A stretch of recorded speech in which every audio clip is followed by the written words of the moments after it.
Oi, tudo bem? Esse é o BTC Money, seu programa de finanças pessoais, investimentos e economia da BTC. Meu nome é Gustavo Habib, eu sou instrutor de Soft Skills e Marketing pela BTC e no episódio de hoje falaremos sobre sucessão. Então, para você que entrou aqui em contato com a gente, conheceu o nosso podcast ou pelo YouTube, aqui o BTC Money, se interessa por investimentos e tal, muito raramente você vê algum conteúdo sobre sucessão, imagino, né? Então, planejamento sucessório, regimes de casamento, herança e os bens que podem ser divididos, né? Isso é muito importante no planejamento financeiro. Mas antes de falar sobre isso, peço para você seguir a gente lá no Instagram, @instabtcompany, e vou introduzir aqui meus caríssimos colegas de bancada, Rafael Lopes, instrutor de risco e performance do General Finance Program, nosso programa de mercado financeiro. Fala aí, Rafa.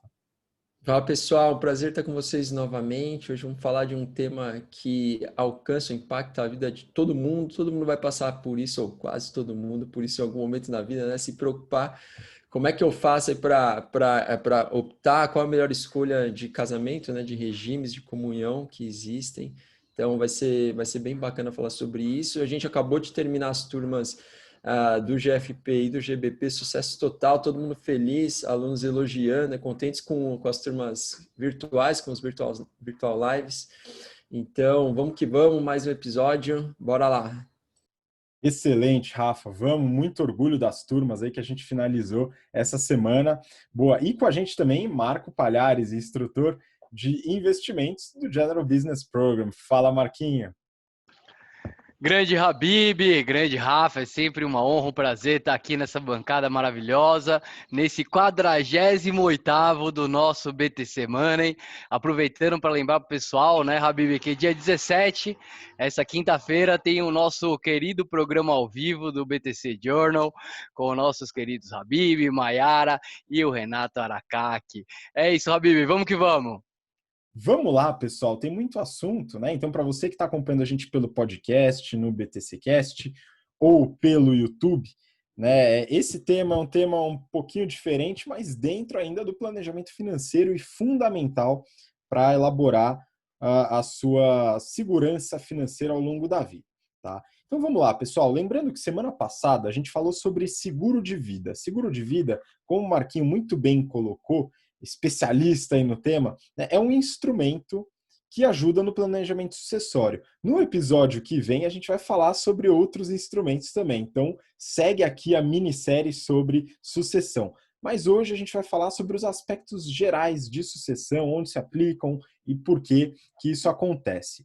Então, pessoal, para começar aqui, eu queria que o Rafa comentasse um pouquinho, né, sobre os bens que entram na sucessão, né? Então, a sucessão é realmente você deixar os seus ativos e tal para pessoas que vão ter o direito de usufruir isso depois que você passa em vida ou além da vida, tá? Então, o que entra, Rafa, dentro da sucessão, né? Quais os bens e como que eles se diferenciam quando você vai fazer essa passagem? Quando a gente está falando de sucessão, é importante, vamos dizer assim, a prevenção, né? Ou o planejamento de como lidar da melhor maneira com esse evento, né? Que seria o que você falou, o passamento, ou seja, quando isso acontece, existe uma série de questões relacionadas a como os bens vão ser transmitidos para os herdeiros, tem algumas questões relacionadas também a de que maneira esses bens serão divididos entre os cônjuges, né? No caso de alguém que seja casado. Portanto, é bastante importante se preocupar com isso, e quanto antes for feito esse planejamento, melhor, porque aí as coisas acontecem de maneira mais fluida, né? Sem nenhum tipo de entrave, sem nenhum tipo de problema. E aí alguns aspectos são importantes. Primeiro, é entender o que constitui o patrimônio, ou seja, o que constitui todos os bens que são de propriedade de uma pessoa, né, que possui herdeiros, enfim, que é casada. E aí a gente está falando basicamente de tudo, né, dos bens financeiros, ou seja, dos ativos financeiros, o patrimônio em liquidez investido. A gente está falando dos imóveis. E aí, dos imóveis, principalmente se for uma família que possui muitos imóveis e recebe renda desses imóveis, é interessante, é importante entender a configuração, porque isso impacta também no processo de sucessão. É importante entender se é uma família empresária, ou seja, se tem muitos muitas empresas, eventualmente, né? Porque tem muitas configurações distintas possíveis, então tudo isso entra quando a gente está falando sobre sucessão. E é fundamental que a família, ou todos aqueles envolvidos, né, ou que de alguma maneira possam ter direito aos bens, se reúnam, conversem sobre isso em vida, falem sobre os interesses, o que cada herdeiro eventualmente pensa sobre, né, de que maneira isso poderia, ou o processo aí de sucessão de transmissão patrimonial poderia ser feito da melhor maneira, de modo que todo mundo tivesse de acordo, de modo que todo mundo entenda ou entendesse o que está envolvido, quais são os fatores importantes. Então, é bastante recomendável, vamos dizer assim, que a família converse sobre, se reúna, pense em conjunto, faça todo esse planejamento com todas as partes envolvidas, vamos dizer assim, né? No que diz respeito à parte societária, para aquelas famílias que têm muitas empresas, é bastante importante entender também a configuração dessas empresas. São empresas limitadas, são sociedades anônimas, tem holdings envolvidas nesse patrimônio, porque isso muda também, obviamente, tem reflexos na sucessão. E, por último, a questão tributária, né? Ou seja, tem vários detalhes relacionados à tributação, e a gente sabe que a tributação no Brasil é algo que não é tão trivial, existe uma certa complexidade. Então, entender também quais são os impostos que incidem, isso tem tudo a ver com, depois, ferramentas ou instrumentos que podem ser utilizados na sucessão, para que também, de alguma maneira, todo esse planejamento seja feito buscando a maior eficiência tributária possível. Ninguém quer ter problema, por exemplo, do patrimônio ficar preso em inventário, ou ninguém quer ter que pagar um imposto excessivo, né, num eventual processo de transmissão de patrimônios. Portanto, é importante, é fundamental entender todos os tributos, as configurações tributárias relacionadas aos aspectos sucessórios e buscar os melhores caminhos e melhores soluções. E para isso é obviamente importante ter o auxílio de um advogado especialista na área, e eventualmente também um planejador financeiro que tenha conhecimento, ou seja, fazer um trabalho em conjunto com profissionais que são especializados nesse tema, né? Pois é, né? Os CFPs, né, Rafa? Então é importante a gente lidar com pessoas que realmente têm essa bagagem, essa experiência para lidar com todos esses assuntos que não são elementares, principalmente quando a gente fala da parte tributária. Eu lembro que semana passada o Marquinho falou bastante sobre a questão do inventário, né, e as dificuldades impostas nessa questão, e também a tributação, falando principalmente do ITCMD, né, que é variável por estado e tal. E agora, Rafa, você comentou, né, são vários os bens que a gente deve ter atenção na hora de passar, né? Os bens líquidos, né? Os ativos financeiros, os bens ilíquidos, imóveis, etc., empresas, né? Então, sociedades, a sua participação na empresa também pode ser passada para herdeiros, enfim. Enfim, são vários aspectos que a gente deve levar em consideração. E aí, Marquinho, eu queria te perguntar o seguinte: beleza, a gente tem uma série de bens aí que podem ser transmitidos.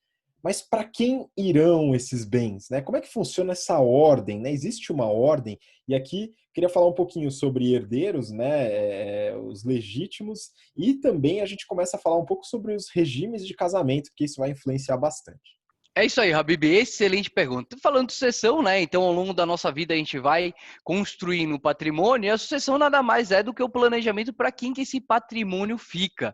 E aqui no Brasil, Habib, a gente não pode deixar o patrimônio para quem a gente quiser. Por exemplo, vamos supor que ao longo da minha vida eu seja muito bem sucedido e que eu queira deixar 100% do meu patrimônio para uma ONG. Eu não posso. Pelo menos 50% do patrimônio de todos os indivíduos tem que ir para os herdeiros necessários. É uma ferramenta jurídica, Habib, chamada de legítima. E aí entram nesses herdeiros necessários, descendentes, ascendentes, cônjuges e até parentes até 4º grau, que são chamados de colaterais. Perfeito? Os outros 50%, né, do seu patrimônio são livres, e aí você pode doar para a ONG que você quiser, você pode deixar aqui em nome do nosso BTC para incentivar a educação aqui dos brasileiros. E é isso aí, Habib. E aí daqui a pouco a gente fala um pouquinho mais de casamento, porque tem a ver aí para quem que vai o dinheiro aí necessariamente. Pois é, meu, isso daqui é uma coisa que é importante, muita gente fica em dúvida, né, Marquinhos, sobre regimes de casamento, né? Esse é um ponto importante. Eu acho que tem 4 categorias aqui que eu queria que o Rafa começasse a comentar aqui, depois o Marquinho vai complementar, de regime de casamento, né? Então, a forma como você opta por casar, de certa forma, vai afetar a sucessão, né, Rafa? Então, quais são essas formas e, de forma aí rápida, quais são as diferenças entre elas? Existem 4 formas, 4 regimes, né? O primeiro deles é o de separação total de bens, o segundo é o de comunhão parcial de bens, o terceiro é o de comunhão total de bens, e a gente tem um outro que a gente nem precisa entrar tanto no detalhe, que é o de participação final nos aquestos. Olha que nome maluco, né? Acho que ninguém nunca ouviu isso, que é esse tal de aquestos. E a gente tem a famosa união estável, que aí não é um regime de casamento, mas ela se equipara ao regime de comunhão parcial. Em muitas medidas, em muitos aspectos, eles são bastante parecidos. E aí, em cada um desses regimes, o que a gente tem que ter em mente é o que são os bens que a gente chama de bens comunicáveis e o que são os bens particulares. Vamos lá. Os bens comunicáveis são aqueles bens que, caso haja um divórcio ou falecimento de algum dos cônjuges, esses bens comunicáveis são dos dois, portanto, serão divididos 50% a 50%. Isso é o que a gente chama de meação. Em cada um dos regimes, a configuração, os bens que serão comunicáveis são distintos, eles divergem. Por exemplo, na separação total de bens, não existem bens comunicáveis. Portanto, no caso de divórcio, todo bem que foi adquirido por um ou por outro cônjuge é dele, é um bem particular, e isso é separado, não existe divisão. No caso de falecimento, tudo vai para a herança e aí tem a linha sucessória, que é o que o Marquinho estava falando. No caso da comunhão parcial de bens, apenas aqueles bens adquiridos na vigência do casamento são os bens comunicáveis. Então, nesse caso, caso haja um divórcio ou o falecimento de algum dos cônjuges, metade desses bens adquiridos na vigência do casamento são divididos, 50% a 50%, que é o que a gente chama de meação. E o restante, que são os bens particulares, entram para a herança.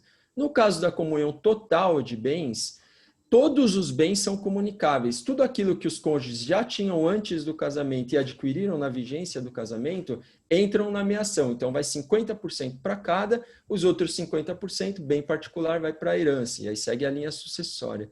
E no caso da união estável, funciona como a comunhão parcial de bens, em que apenas aqueles bens adquiridos na vigência do casamento são os bens comunicáveis, vão ser divididos. O restante é bem particular. Lembrando que isso pode ser uma dúvida de boa parte dos nossos ouvintes, a união estável, ela se configura desde o primeiro dia que um casal resolve morar junto. Eventualmente até, acho que tem outras situações, depois o Marquinho comenta, pode ir até um pouco além disso, mas foi morar junto, juntou as escovas, a partir daquele momento a união estável, não tem como fugir, não tem como escapar, não tem esse negócio, não, vamos esperar para casar, etc e tal, não, acabou, em termos de responsabilidade civil, você já está enquadrado quase como se fosse uma comunhão parcial. Tem alguns detalhes de diferença, né? Como, por exemplo, na comunhão parcial, se você recebe uma herança durante a vigência do seu casamento, essa herança não comunica, mas os frutos dessa herança, sim. Então, um imóvel que rende uma boa renda de aluguel. O imóvel é seu, você como herdeiro, né? Mas o seu cônjuge tem direito a metade dessa renda de aluguel, diferente da união estável, em que essa renda não se comunicaria. Então, são esses pequenos detalhes, mas de resto, a união estável se assemelha muito à comunhão parcial de bens. Pô, excelente. Então, Marquinho, vamos lá, complementa alguns casos diferentes aí na união estável, né? Talvez role até antes de morar junto, né? Como é que funciona essa história? Com certeza, Bibi, com certeza. E uma coisa importante da gente entender em regime de casamento, ou seja, quando a gente está juntando com outra pessoa, é que existem 2 eventos que a gente pode estudar em relação à união de duas pessoas, né? O primeiro deles é a separação. Tá? Então, por exemplo, se eu tenho um regime de separação total de bens, o que é meu, o que é do meu cônjuge é do meu cônjuge, separou metade de cada um. Mas o episódio de hoje fala sobre sucessão, né? Transmissão patrimonial, que é o segundo evento, um evento de morte. E aí, nesse caso que a gente está falando de separação total, mesmo sendo casado com separação total, se o indivíduo vem a faltar, o cônjuge, ele tem direito a herança, né, como ali herdeiro legal. É importante também falar um pouquinho do ambiente histórico, né? Até pouco tempo atrás, sabe, nossos pais, quando casavam, nossos avós, o regime padrão de casamento aqui no Brasil era a comunhão universal de bens.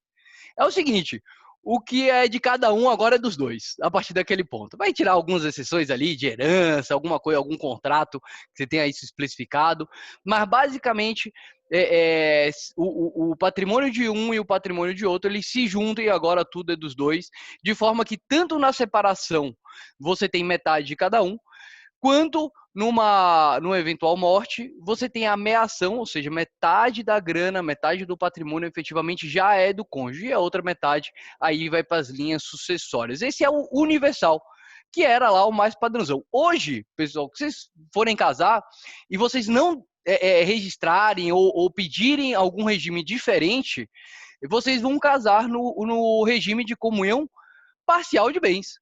Né? Ou seja, o que construiu antes é de cada um. Depois, aquilo que construiu junto é dos dois.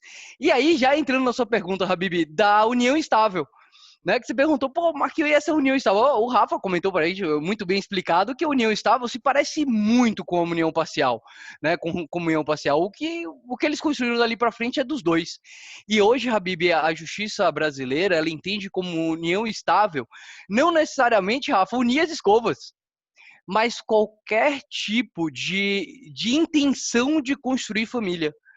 Então, mesmo que cada um more na sua casa, se existe uma intenção de morar junto, existe a intenção clara de construir família, acabou, ali você já está numa união estável. É por isso que eu recomendo, né, para todos que estejam nessa situação, faz um contrato pré-nupcial bem bonitinho, bem organizado, para não ter problema, né? Procura um CFP, procura um advogado ali para ajudar.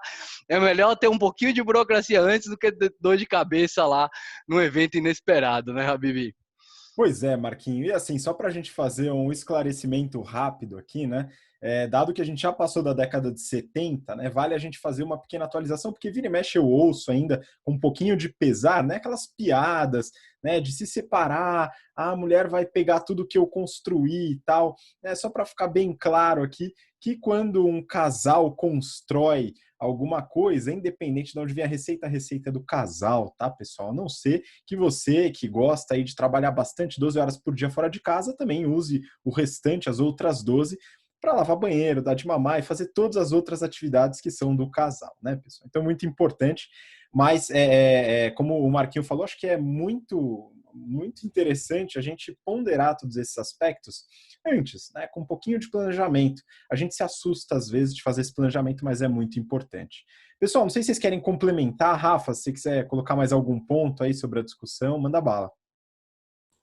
Eu acho que, só reforçando a mensagem inicial, é bastante importante que todo mundo tenha claro, né? Os cônjuges tenham claro todas as opções de regimes de casamento para tomarem a melhor decisão. E lembrando que o casamento, de um ponto de vista civil, ele é um contrato estabelecido, né? E enquanto um contrato, ele é algo que foi criado para que proteções sociais surjam, né, advindas dessas regras. Proteção para o próprio casal e proteção para a sociedade na qual o casal está inserido. Portanto, não deve ser um tema tabu. Eventualmente, para um casal, pode ser que a melhor configuração, a melhor opção seja efetivamente uma separação total, comunhão parcial, comunhão total, enfim, cada um decide, né, o que acha que faz mais sentido, mas no final das contas o casamento é uma divisão de projetos de vida, muito mais do que uma preocupação com a divisão patrimonial aí por conta dos regimes que serão estabelecidos, né? Então, dentro dessa perspectiva, é importante dedicar um tempo, não tomar nenhum passo precipitado, fazer uma boa programação, planejamento aí de tudo que envolve o futuro do casal, né, para que a melhor escolha seja feita e, se necessário, consultar, obviamente, um profissional que traga maiores detalhes, algumas coisas que fazem parte, principalmente aqueles que eventualmente têm uma configuração patrimonial mais complexa, né? Claro que se a gente está falando de algo que é muito simples, é um pouco mais fácil de pensar sobre, mas em configurações mais complexas, muitas vezes é importante o envolvimento de um profissional.